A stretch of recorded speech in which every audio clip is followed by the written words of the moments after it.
All right, everybody, big hugs. Welcome back for another episode, the final episode of the Dark Hypotheses podcast. My name is Agastocles Stamus from the E2KG network on YouTube, joined, as always, for this show by my partner in crime, Mr. Dave Pecci. How you doing tonight, Mr. Dave?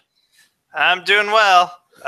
Sorry to hear that my favorite sci-fi show right now has been canceled, as we'll talk about soon. Yes. So if you didn't get the news today, this was the week that we were given a heads up that SyFy was going to be making the SyFy channel on cable was going to be making its decision about the continuation of Dark Matter, the topic of this podcast, and they elected to not renew it. So the show, after 3 seasons, is unfortunately canceled. And this, as a result, will be our final episode of the Dark Hypotheses. So, and I don't know if it was clear, but there's no Netflix talks or anything like that. Right. So Mr. Merlazzi was on last week, and I apologize, I'm adjusting my lighting a little bit here. So Mr. Merlazzi was on last week, and we did ask him that question. In a roundabout way, I kind of asked him how that complicated things in terms of renewals and making creative decisions about shows. If you had a show in filming as you were waiting for renewal news, if that incentivized you to, make the last episode suitable as a final episode for the show, or just to do the standard cliffhanger that you would do for a show in anticipation of a potential renewal. And one of the response we got back from his is while that it doesn't really, because while there is that potential always out there, it's statistically very small. I think we outside of the television industry have this perception that there are lots of options for renewal these days, that if your core network doesn't sign you, then there's the potential to be renewed on Hulu or a direct cable carrier like a Direct TV or Dish Network or Netflix, of course. And what he mentioned is because of the way that the deals are structured to get the show off the ground in the first place, that makes things very kind of a spider web of connecting lines that make getting renewed on a different network very difficult. And I think I'm going to speculate a little bit. I think I got what he was saying, right? That you look at things like I can't remember which show moved, but I always go back to my Joss Whedon knowledge of history, and of course there was the classic split between Buffy and Angel, where at one point one of those shows moved from Fox, I think, to the WB, or maybe from UPN to the WB, and that was a complicated deal. I think I'm imagining that, much like is the case with video games, which I'm probably more of a subject matter expert on than television. Somebody owns that intellectual property. Somewhere in there, the deals are wired up that the originating network owns some components of it, and so those components have to either be bought outright or leased or licensed or something to be able to air the show. And then there are typically connecting deals back when you talk about syndication and whatnot. So, I hold on to that hope that we may see the reincarnation of the show on a different network. But according to Mr. Merlazzi, I guess the impression I got from him is it's not something we should expect or plan on. Of course, there are always possibilities, right? Joss Whedon, had Firefly canceled, and he was able to somehow, I don't know how he did it, was able to pull off a feature film to kind of round out the story. But as of right now, I'm going to deal with it as if it's canceled. Yeah. So I guess I want to open with a couple things, right? So look, obviously there are a lot of bad things, unfortunate things, sad things going on in the world. We're just weeks removed from Charlottesville, a town that I lived in for 6 years, and still live fairly close to, and still have a lot of friends who live there. Obviously, what's going on in Houston is very sad as well. It's in some ways it's double sad, right? Because again, I lived in Pascagoula, Mississippi as well for a year, and worked out of there off and on for 2 years at another point in my career thereafter. And I was reminded this week when I saw some stories that there were people who fled Katrina to Houston and never went back to Mississippi or Louisiana, and had found a new home in Houston who have now lost everything again in another storm there. Problems in the Middle East, racial conflict and ethnic conflict and religious and sexual identity conflict here in America. So there's lots of sad things. So I don't want anybody to take in any way that, as disappointed as we are with today's news, that I am or the network in any way is saying that this is comparable, right? But I will say for myself, right?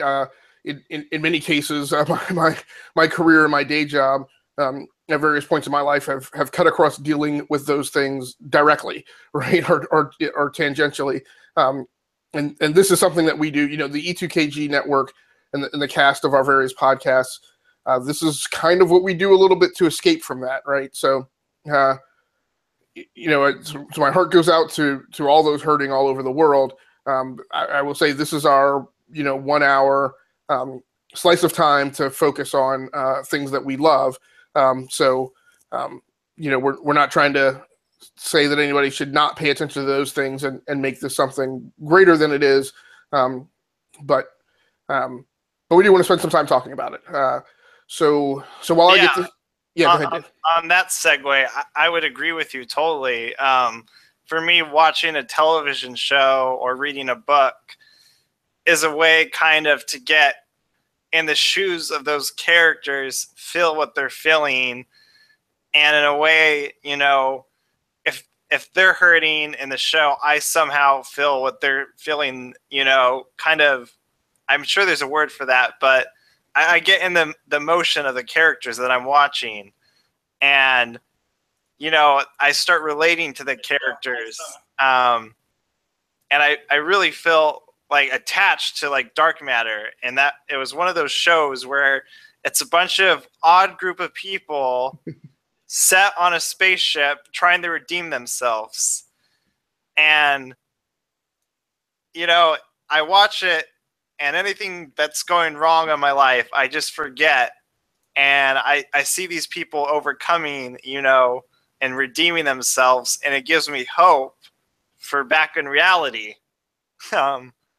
So it's sad to see such a well-written, and I could tell from talking to Joseph Malozzi, he's very into things about humanity and redemption and, things that are meaty and emotion, because a lot of shows are just for pure entertainment and laughs. And I'm more of a serious guy. I'm not into all of that. I love a good laugh once in a while, but I want to make sure that there's always that, question on humanity and the emotion and good storytelling and good acting.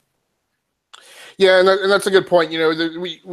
We talk frequently on this podcast about how this show kind of channeled past shows, and this show, one of the things that the show makes me think of are some of the creations of the great bird of the galaxy, Gene Roddenberry. May he rest in peace.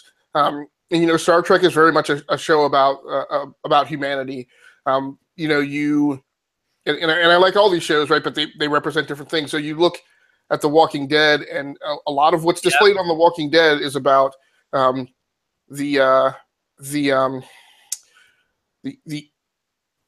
crap that humans can put on display in the way we treat each other, right? And when I talk about those things that are going on in the real world, not so much the Houston thing, but a lot of that is because of the crappy way in which human beings treat each other.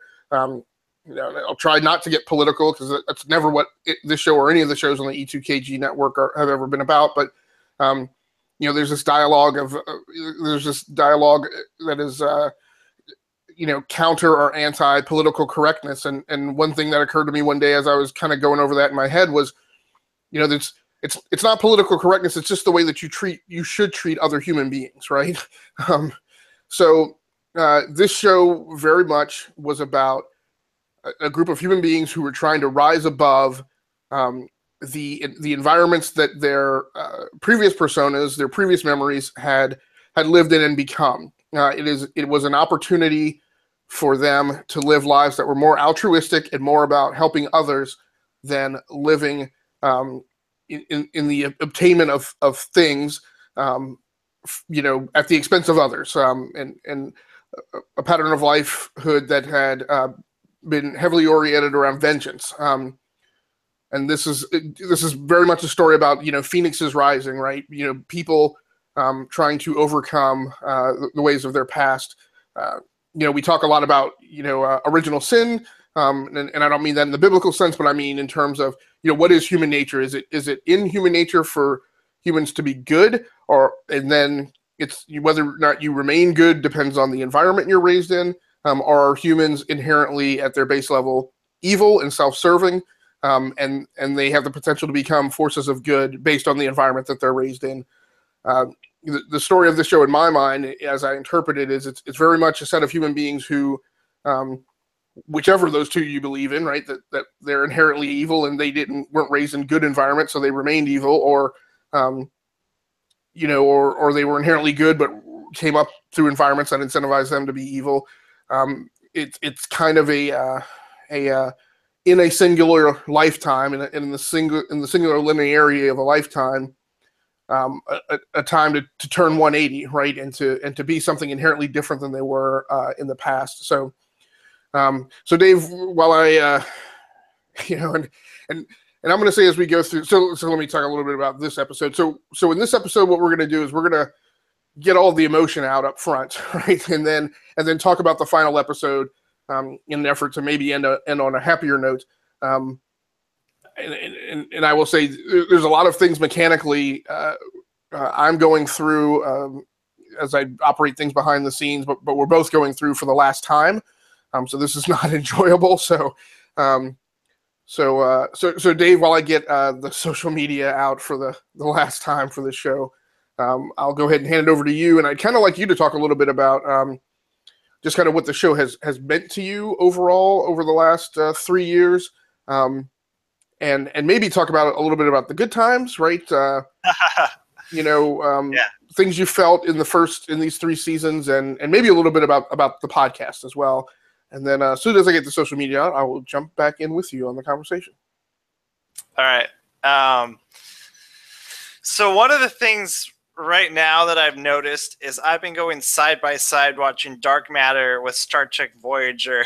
And it was so ironic that I've been watching both of those, because Voyager is not your typical Star Trek group. You have a bunch of, I don't want to say Starfleet rejects, but some people that took a different path and are joining up with some Starfleet on this long voyage to get back home. And nothing typical that happens in Star Trek goes on. And it's you see this bonding experience, with both in Dark Matter and in Voyager, there's a crisis that people have to overcome, and then with this crisis, people come together, and I love seeing that about each show.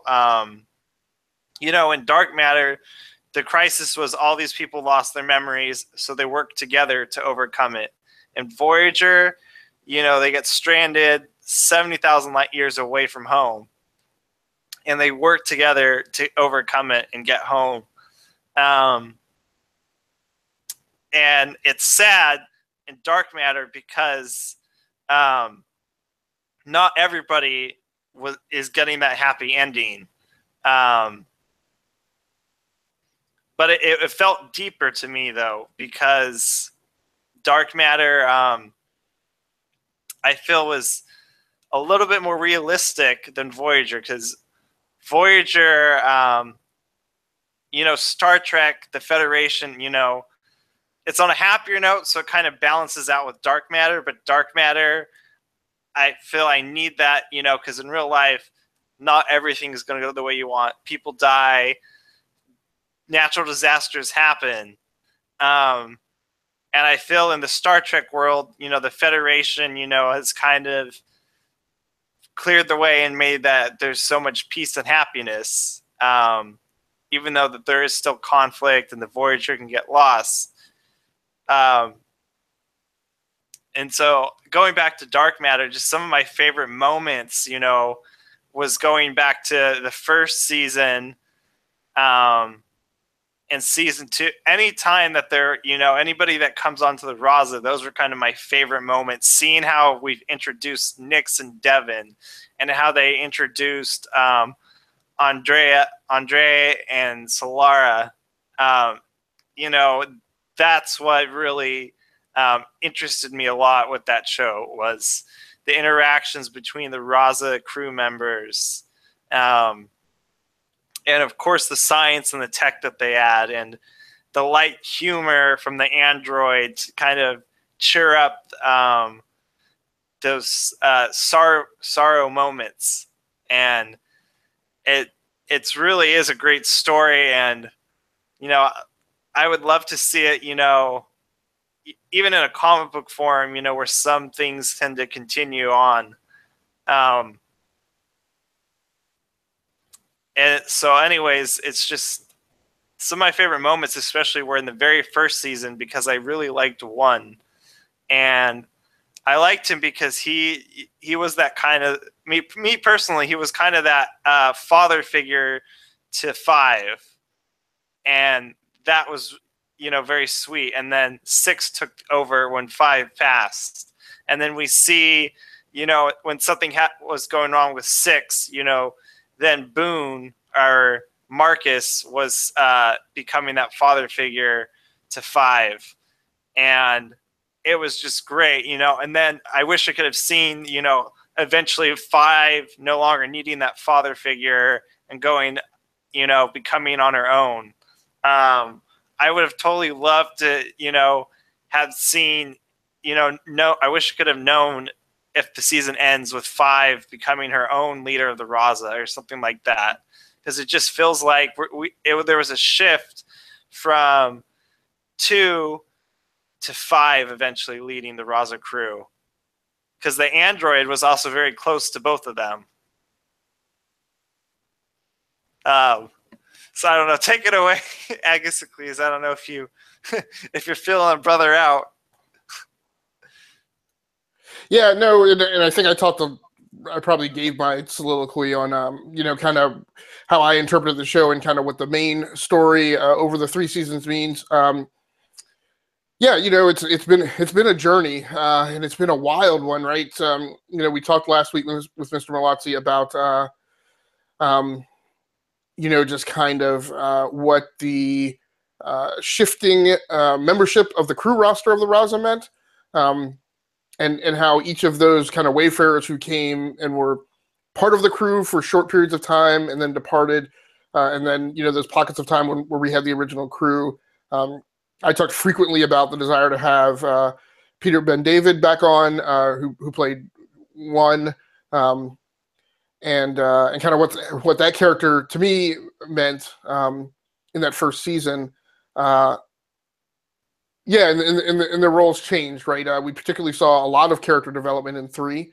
Arguably the most, right? Traversed the furthest in his character arc. And all of them at some point were heartfelt, right? There was no one, even Ryu Ishida, right? There's no one in. So a big problem for me in fiction and in television shows and movies, where I lose it and I lose my connection with a show or a movie, is I can't stand movies where anybody who's like a main character is the exact same person at the end of the movie that they were at the beginning. That is absolutely not the case across the 3 seasons of the show. Every single one of these characters shifts off their center, and that's maybe arguably the greatest creative achievement that went on with the show. What the show meant to me, man. So I don't actually rightly recall exactly how I got turned on to the show. I can't remember if I was just kind of randomizing something I wanted to watch on Netflix, or I have the feeling that when we were both with Geeks Worldwide, I have this feeling that somebody mentioned the show to me one time on the weekly podcast that we used to do for comics. Capes Crew? Yeah, the Capes Crew. Okay. And I honestly, Dave, I can't remember if you were the one who turned me on to it, but at any rate, the emotional connection I have is so last summer I was doing my second move within a year, and we were actually moving into the third house that we would have lived in 15 months. So tensions were high. My girls are very young. I was significantly worried about the emotional impact on them. In addition to that, the sale of the house we were moving out of was not going well and according to schedule because of problems we were having with our seller, with our buyer. And so the situation for me was, all the CW shows had wrapped up. I had started to watch Marco Polo on Netflix, and I was kind of looking for a second show to kind of fill out my summer. And whether somebody mentioned it to me or whatever, I came upon Dark Matter, and I binge watched the first season because I was aware of the air date for season 2.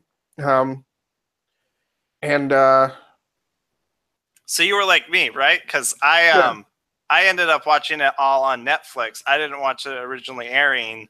Right. And then I knew, season 2 was coming up. Right. And so, trying to keep all these facts straight. So my family and I were on the road. We were often separated. At points, I had to send my wife and the kids to stay with her parents in another state. And I guess I was with at my sister-in-law's place. Then we were together for a little bit.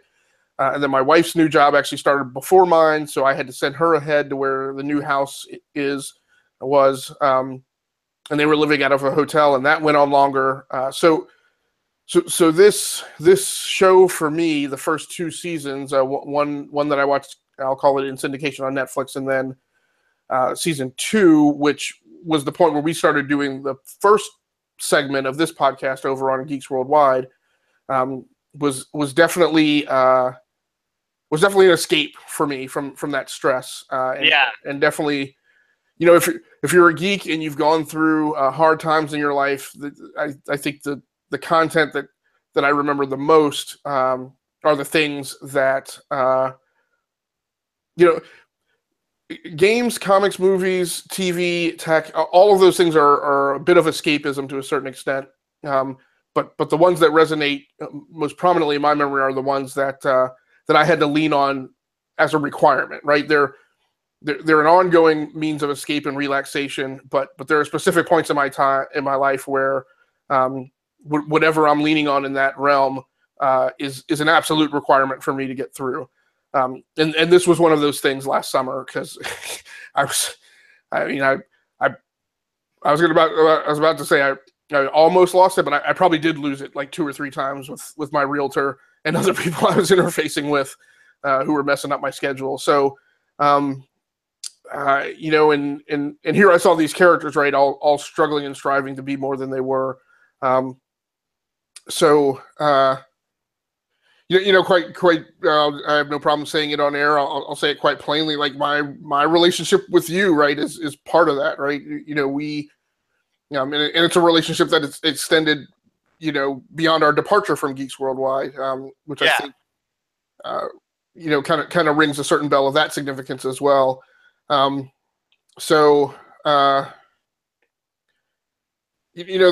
way I watch TV shows, I guess there's.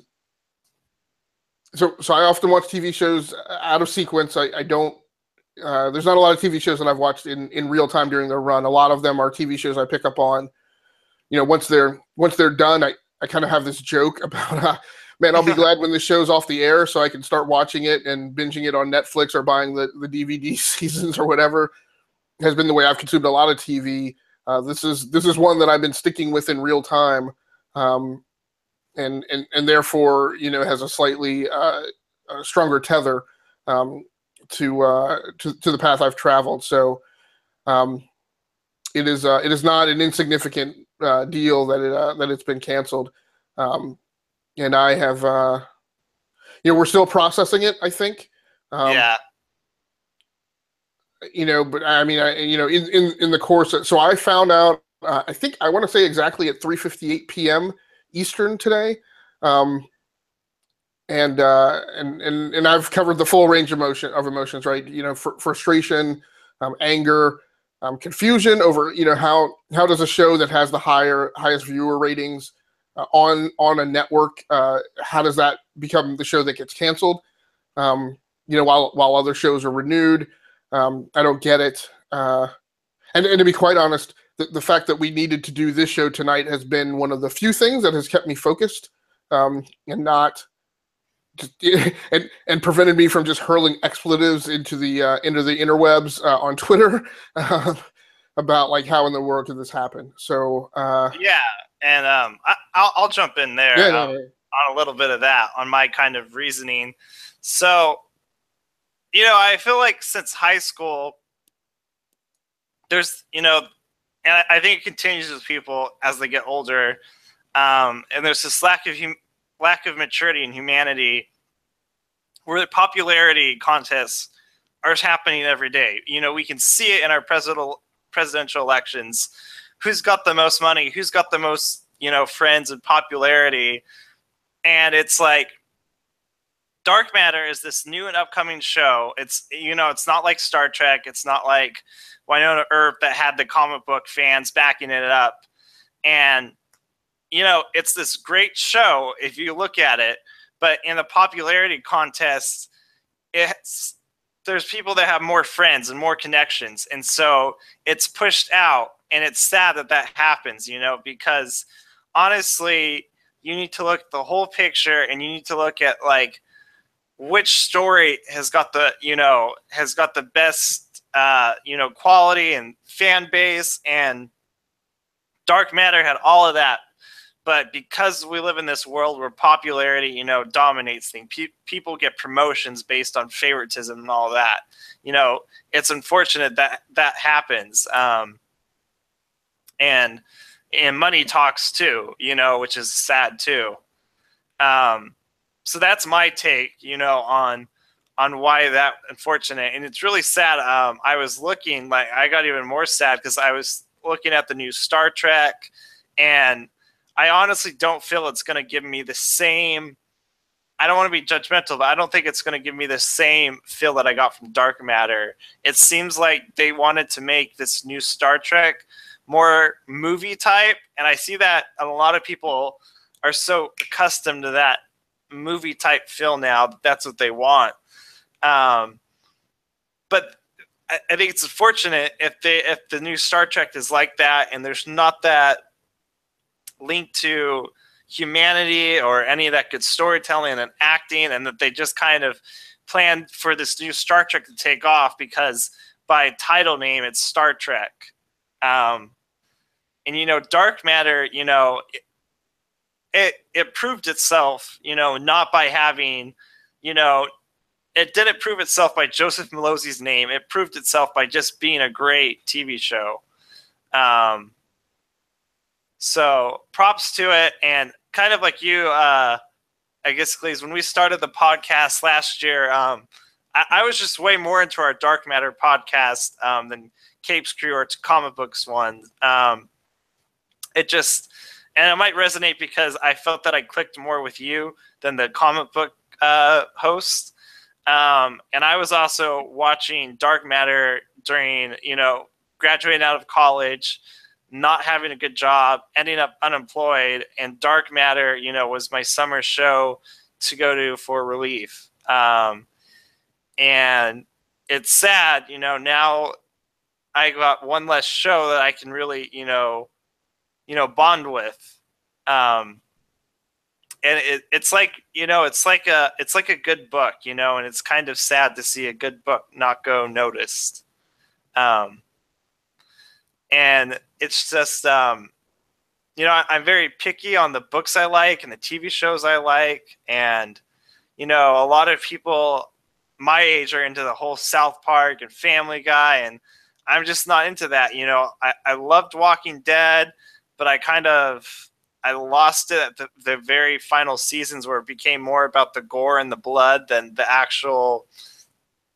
whole thing. But walkers really meant, you know, that people are kind of mindless, and, you know, it became more about the walkers were more human than the people in a sense.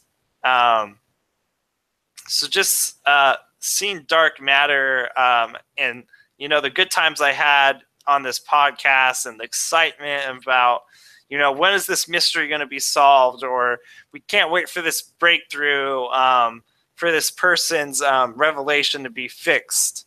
And it feels like, you know, we're losing out on seeing that hope from these people getting redeemed. Yeah, so that's a lot to unpack. So, so yeah, and I don't want to. So look, we're look. Dave and I are emotional right now, right? So, you know, one of our favorite shows has been canceled. We both have certain situations going on at work. You know, I'm kind of like Dave mentioned. You know, whether or not you know, your career or where you work is entirely a purist meritocracy, or people get promotions or land jobs based more on you know, other factors than who most deserves it, right? Is kind of a swirling topic for both of us right now. So you know, so some of that is getting caught up in our dialogue here. I know, you know, I want all those things to be successful, right? So, you know, congratulations to the Killjoys who got renewed for 2 more seasons today. And I'm not sure what the status of Winona Earp is. You know, that whole Friday night lineup on SyFy, although I am not a cable network viewer, you know, I bought season passes for Dark Matter. I think I watched it on Amazon this year, and last year I think I watched it on Xbox Live. So, you know, I don't want to shade any of the success of those shows. So congratulations to them. I know my feelings of kind of what you mentioned, Dave, is, you know, this show. It had the highest viewer rating, right, on the network of any scripted serial. But at the end of the day, it's kind of a unicorn, right? So it was popular by Sci-Fi Network standards, but it maybe didn't occupy as much of the zeitgeist on the internet as some other shows, and so its viewership maybe didn't equate to how frequently you saw it, you know, on an internet webpage or whatever. That was actually one of the reasons I liked it. Like, it's a unicorn, and like I said, it's not like anything else on TV. It wasn't like anything else on TV while it was airing, and it arguably wasn't like anything on TV that had come before it. That you know, I know there have been past problems on previous seasons of television in my lifetime where something was popular, had great viewership, didn't get renewed because, quite frankly, the executives couldn't wrap their heads around it. Right, like when it was pitched, or the following season was pitched, you know, a marketing guy who isn't as much invested in the creative process, but is more about, you know, what mainstream America wants, like, couldn't get their heads wrapped around it, and so they didn't. You know, they weren't part of the vote that would have led to it getting renewed. So I firmly believe those types of factors are in play. I guess I want to close up this segment and move on to talking about the final episode with, you know, in my mind, look, I have certain creators that I'm a huge fan of. Like I said, I probably mention Joss Whedon every 5 minutes, just because his shows have been things that have dropped at points in my life that really resonated with me. and I think anybody who knows me knows that, if you ask me to list my favorite television shows, I will immediately pipe up that my top two television shows have been Angel, and then Buffy. I will say tonight I'm going to officially christen Dark Matter as my favorite television show of all time, and move Angel down to slot number 2. And I feel that Mr. Malazzi is now my favorite television show creator. I have. It's minor, probably, in the context of other relationships, but I guess this has been my first experience as a podcaster, as a blogger, as a content creator, having I will refer to it as a personal connection with a creative personality who works in the industry. And he's very dedicated. Like, I went on Reddit and he's so active on people. It was just crazy to see how involved he was there. I haven't seen that in such a long time. And that was just amazing how involved he gets. And especially with our podcast, know. Yeah. Yeah. I mean, this is, the frequency of interaction wasn't like super, super, super high. So I don't want to mischaracterize this as if, we're close, but I would say that he's had, I've had a, minor personal relationship with him, and he's definitely, been a staunch supporter of our podcast here. So having the opportunity to talk to him about the creative process, and I'll mention the way I found out about the.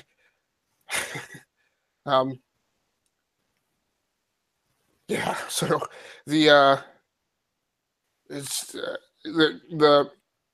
way I found out about the show cancellation is because the guy sent me a DM on Twitter, like he personally informed me that the show was canceled, and I can't the notion that a Hollywood producer and showrunner is going to take the time to send a personal message to a fan, updating me on the status, and I don't think it was that long after he found out, right? Like that's, yeah. So yeah. I guess I just want to move on to talk about the final episode. Yeah.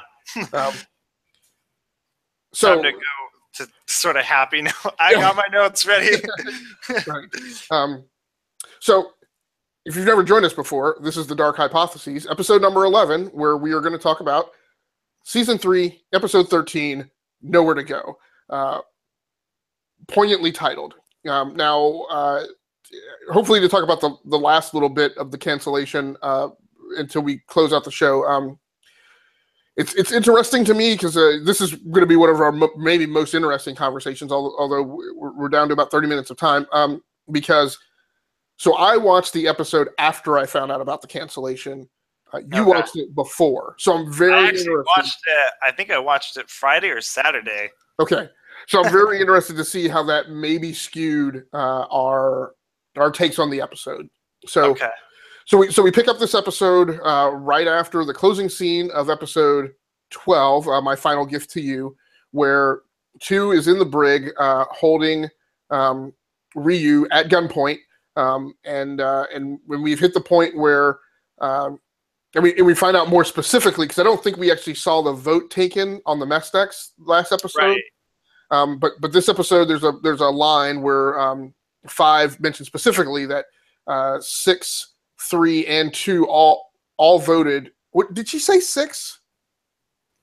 No, it was 6 and 5 were against killing him. Okay, so it was 2, 3, and Android then. Yeah, 2, 3, and Android, and I believe 2 was the deciding vote. Oh, that's right. It was a tiebreaker, right? So so we did see some of the vote, but I don't know that we saw the final culmination. But it was definitely specifically articulated in this episode that that the vote had been taken and the majority had voted to kill Ryu Ishida. So we open up with that. And then before she can pull the trigger, and there's a long period of time where she hesitates, and there's a little dialogue back and forth between the two of them, with Ryu basically telling her she should shoot him. At one point, he says, "I would do the same thing if in this case, if I were you. And I felt like that gave her pause. I felt like that gave her pause, and kind of what was going on behind her eyes was that made her check herself, right? When someone that you regard is evil, and I think she specifically calls him a mass murderer, when someone that you disapprove of says that they would do what you're about to do, that frequently makes you go introspective and go, well, wait a second, right? If this guy who I loathe, and I look at it as my antithesis, says he would do what I'm about to do, then that must inherently mean that what I'm about to do is wrong. And so she hesitates long enough that they get a call from the bridge from 6 that they need 2 on the bridge. And when she arrives on the bridge, Teku is calling her from the bridge of a Nishida destroyer or cruiser, informs her that he has 9 ships of the line, a fleet at his command that's still loyal to Ryu Ishida, and that they want him back, and that they are willing. Apparently, my inference is that they are willing to make some sort of deal to get him back. They then pass them coordinates for a rendezvous, and when they show up, the rendezvous is at the location of the Ferris shipyard that they had been searching for previously and not found, that is hiding what is essentially a surprise fleet that is going to that once those ships it's a shipyard essentially, where they are building a backup fleet of ships powerful enough to turn the tide of the corporate war. From there, 2 reaches out to the Mikkei Corporation and Commander Truffaut, played by Tori Higginson, and they make a deal. They find out that this episode weaves the whole web of all this corporate. I mean, it is a dark matter conspiracy episode to the nth degree. Truffaut shows up, says that they've cut a deal with Traugott to get another white hole detonation device.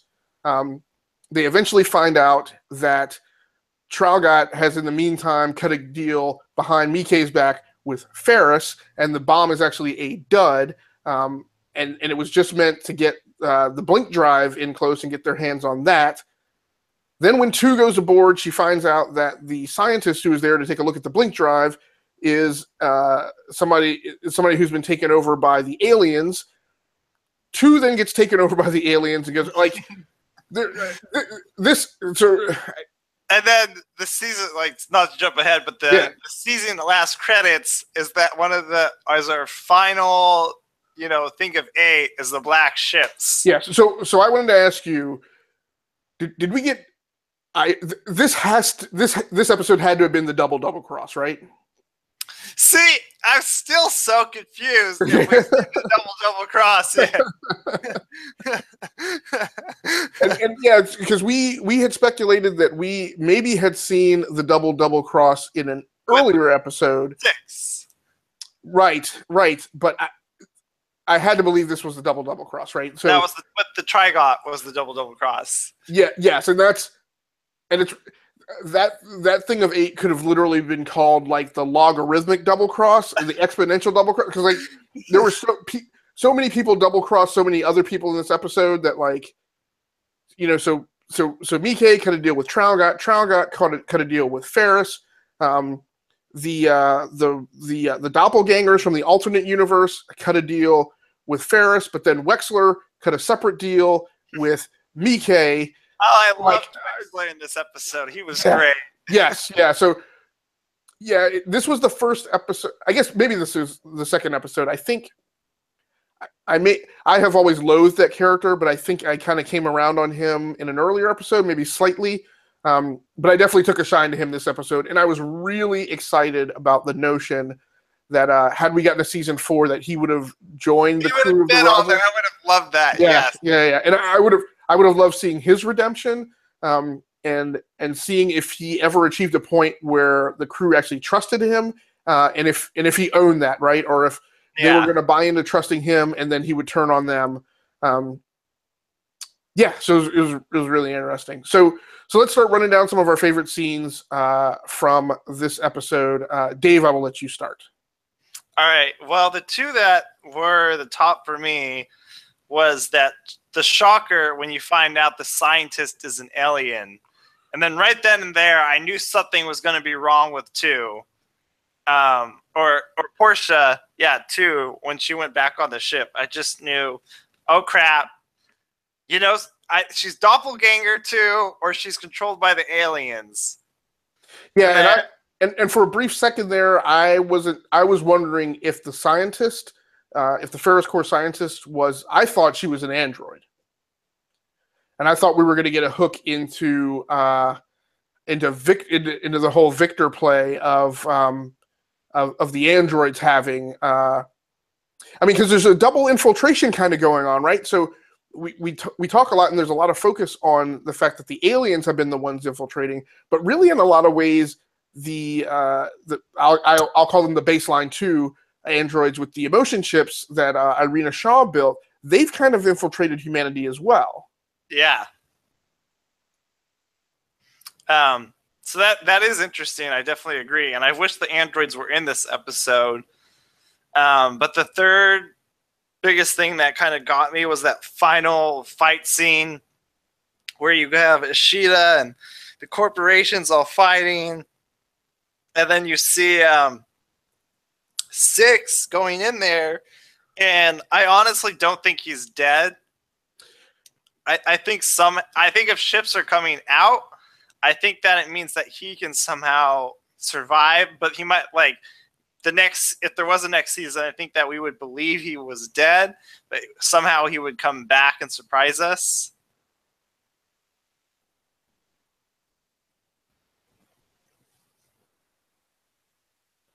And then the Wexler scenes, those were all my favorites. So how about yourself? Favorite scenes from this episode?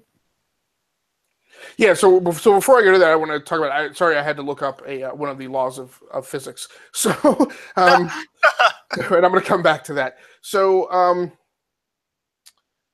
that big battle scene, right? This is the first, as far as I can recall, this is the first full-size fleet battle scene that we have seen on the show.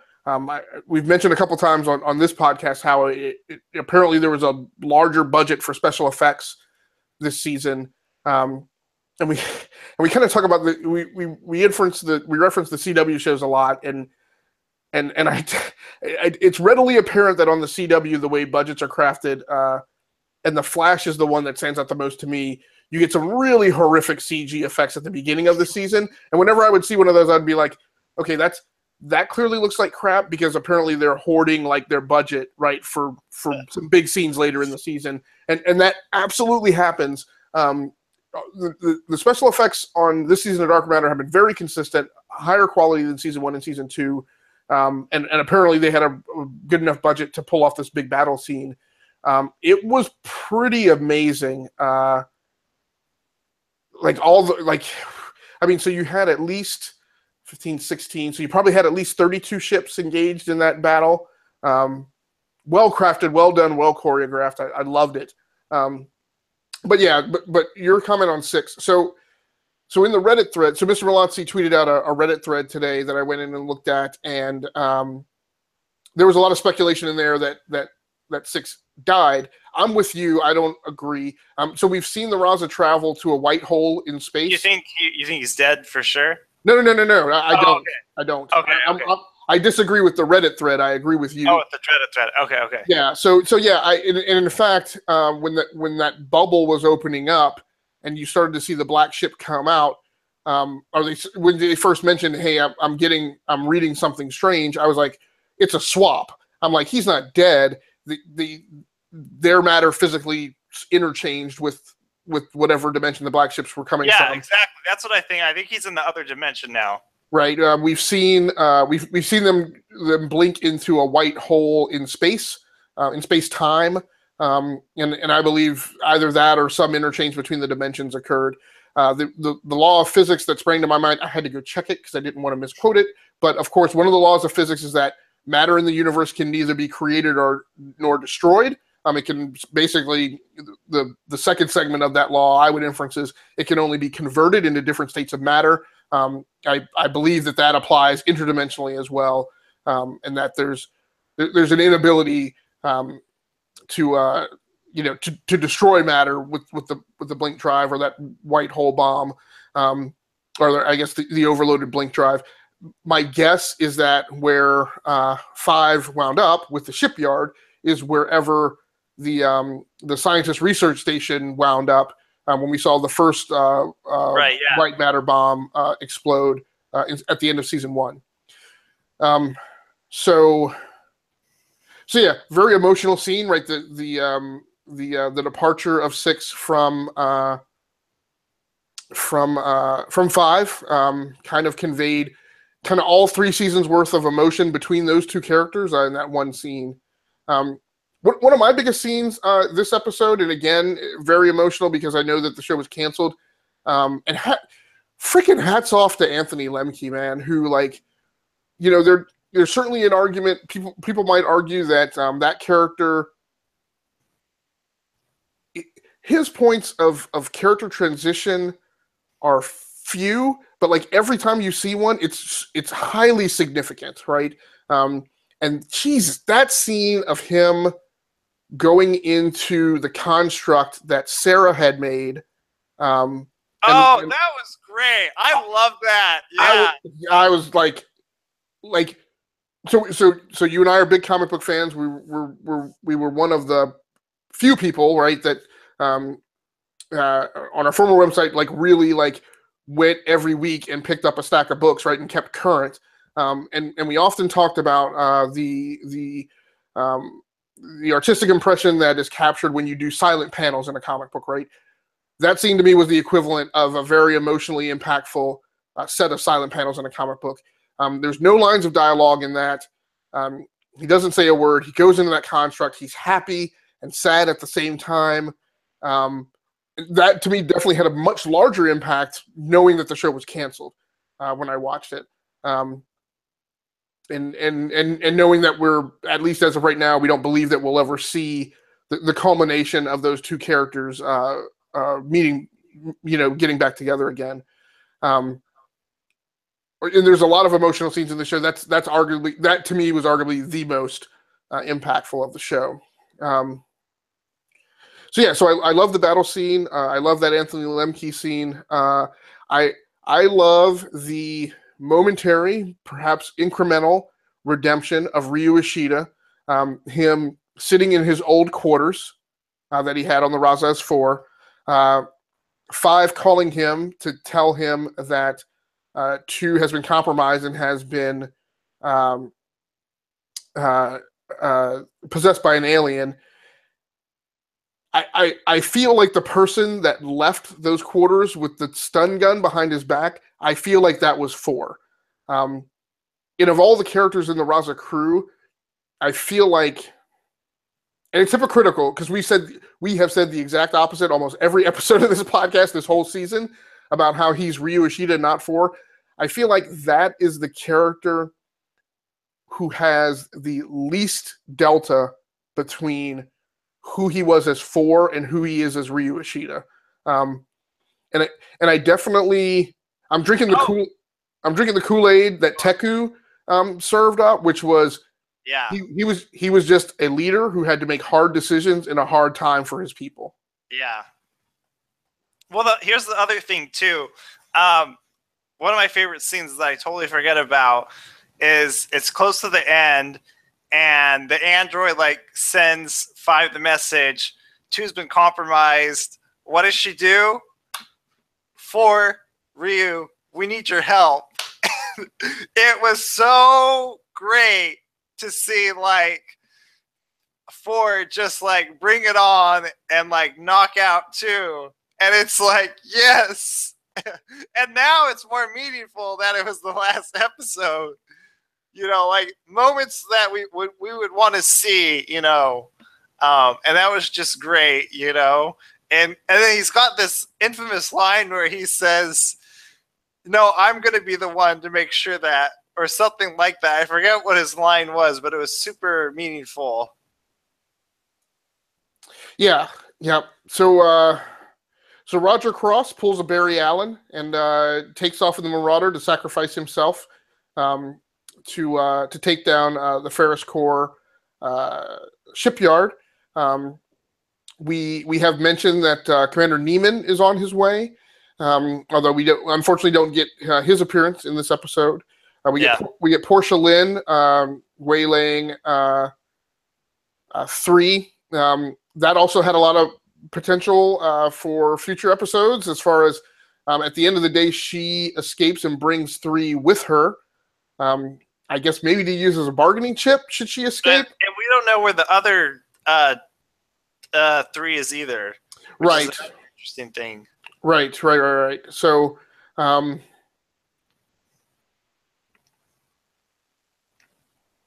yeah, I just it was just a really solid episode. Secrets and reveals. We find out that at least one of the parents who adopted her sister was Alicia Renault, who and I forget where else. She's the gangster lady, right? Right. And I've recently one of the shows I've been watching very slowly in the background was Orphan Black, Okay. and she and so she had a role on that show as one of the police officers at the police precinct that the main character was masquerading as a detective. The actress, her name escapes me right now. But so that's interesting. I don't know who the father was. There's 5 mentions that the parents were wealthy. We also see the android access the lockbox. So apparently, what we found out in episode 12 was that that holding room on the ship, which they were unable to access for all of season 1. I think they finally gained access to it in season 2. Right, yeah. And in season 2, when they access the room, we see them. I think they access like a cache of weapons that was there, but there's Sarah's bodies in there, I think, too, right? Right. But what's really that's kind of the Chamber of Secrets, right? That's where a lot of their personal lockboxes are that hold secrets from their past. Android goes in and finds what is essentially a PDA that has a file for 2, based on the secret reveal from episode 12 that 2 has a daughter. And theoretically, there's data on there that indicates her daughter's identity and maybe where she is. All sorts of possibilities there. Had we gotten another season, I would wonder if that daughter was possessed by aliens, because they mentioned that the aliens had possessed a range of ages. They weren't all just people in their 30s or whatever. Like most main characters on television shows are. So unfortunately, we didn't get to see, any further reveal other than that the PDA was discovered. So it was really. I think to me, one of the also big elements of the story in this episode was just, like I said, getting to see Ishida back operating as part of the crew. We didn't get a lot of that, but the parts that we got, I felt, were significant. And then, like you mentioned, the black ships coming through. No idea how they contend with that threat. They said 3 of the Ishida ships had been destroyed, so those would have been down to 6, I assume. Now, Miike lended 6 ships of their own. If we assume that they had similar attrition, let's say there were 4. So maybe there's 10 capital ships left that are part of the Raza, Ishida, Miike alliance and the Raza. So you've got maybe 11 ships total. And that thing coming out of the White Hole portal was one super large vessel. And I just have no idea how they contend with that. I don't know. So anything else major this episode? That was it for me. Got it all off. I think we're wrapping close to an hour out now. Yeah. So a great way to end the season.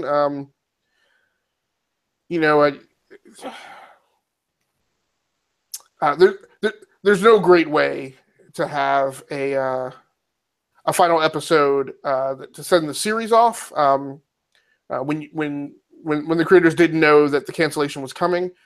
So, lots of open story threads, lots of open secrets. And of course, we just don't, like I said, at this point, the show's canceled. We just don't know if it'll ever reappear. So essentially, as far as we know now, the story is over, leaving a lot of untangled threads, or a lot of threads that haven't been untangled. So I kind of really don't know. I mean, we're sad, right? There's just no other way to say it. Over this season in particular of the show, we have gathered, still small, in internet terms, but we've gathered a significant, for the E2KG network, we've gathered a significant following of people who regularly tune in and watch the show. At last check, I try not to focus on metrics for the things that we do on the E2KG network or my personal blog, but I have our YouTube page for the E2KG network set to show like the 4 most recent shows that we've recorded across our gaming content and this show. But then the lower half of the page I have set to show the 6 most watched episodes. All 6 of those slots at this point are occupied by episodes of the Dark Hypotheses. And much like the show, our viewership of the podcast has increased with every episode that we've recorded. So for those of you who have been regular watchers of at least this season of the show, I can't communicate to you enough how much that means. Like I said, in comparison to shows done by IGN or featuring much larger internet personalities, it's meager, but it means every bit an equivalent amount as much to us, and it saddens me greatly that we won't be coming back for another season to cover Dark Matter. So we're not done. The E2KG network is still going strong with increasing viewership of our other podcasts. Dave and I need to take some time to kind of process this and then figure out how we ourselves will continue our own arc of redemption and continue rising like phoenixes. So this isn't over for us. We will be back to cover other content. I believe Defenders is tomorrow or Sunday, right? Okay. Yeah. Yep. I didn't want to speak for you because I didn't know if. Yeah. Okay. Yeah. So, yeah. Okay. Definitely for sure. Just don't have strong feelings for it like I do Dark Matter. But well, there you go, folks. You heard it on the show live. We've announced that we are going to commence our show covering the Defenders. So that will be our next gig, and there will be gigs after that. So like I said, our network continues 2 gaming shows, enough to keep going our gaming discussion podcast where we kind of dive deep on a specific topic in gaming culture or the industry. Has moved from Monday nights to Tuesday nights. We'll be replacing our Wednesday night gig with coverage of the Defenders, although we're going to kick off our initial episode this weekend. And then E2KG and 30, our short format podcast where we cover the weekend gaming news, airs on Thursday nights. And of course, those shows run in syndication perpetually on the E2KG network channel on YouTube. The final thing I was going to mention about the aftermath of Dark Matter, I do not have specific information, but I do believe in my heart of hearts that Mr. Malazzi fully intends to continue creating content. I'm not sure exactly where it's going to show up or in what format, but I do believe he is actively working on the next things that he will be trying to bring to some screen somewhere. And I'm hoping that we continue to have some insight into that and continue our relationship. I would love it if he has another television show in the works and in pre-production. SyFy too, yeah, or SyFy or wherever it shows up. I believe, again, I don't want to speak overtly for Dave, but I believe we would probably jump on that as soon as we got firm confirmation of it. So we just dropped Defenders and switched. right. That's going to do it for us. Unfortunately, this is the final episode of the Dark Hypotheses podcast. Again, thank you so much for viewers who have tuned in ever, even if it was for one episode. For people who have been recurring viewers, we love you even more. So please keep an eye on the E2KG Network channel on YouTube, and keep tuned in to the additional content that we're going to continue to create and try and bring to you. If you have ideas of something that you want us to cover, by all means, please suggest them in the comments or by contacting us directly on Twitter. You can see my Twitter handle right there. And if you're listening, you can catch me at Comic Book Guy 90. Go on, yeah. sorry. Yeah, no. Yeah, and if you're consuming this via the audio-only version from downloaded or streamed from SoundCloud, my Twitter handle is at Agasicles-Stamus. That's one word, 2 S's in the middle. And you can also catch up with my content on gearworks.com or on my YouTube channel, Rounding Off Infinity. So, unfortunately, this is us signing off for the final time for the Dark Hypotheses podcast. My name is Agasicles-Stamus. My partner in crime has been Mr. Dave Pecci. Thanks so much for joining us over the last 2 years. We'll continue to come at you in some other format, but for tonight, we're out of here.